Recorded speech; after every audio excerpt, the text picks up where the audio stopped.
apakah yang akan terjadi kepada tahap glukos dalam darah saya jika saya minum susu Good Day Charge, susu berperisa coklat 250 ml ini.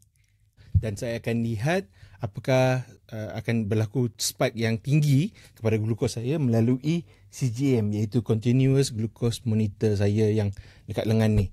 So saya akan minum dulu dan selepas 2 jam kita akan lihat jika ada spike kepada glukos saya. Kita tengok selepas 2 jam. Setelah minum susu coklat Good Day Charge ni, kita boleh tengok chart ni, darah saya, glukos dalam darah saya paling lowest 5.5.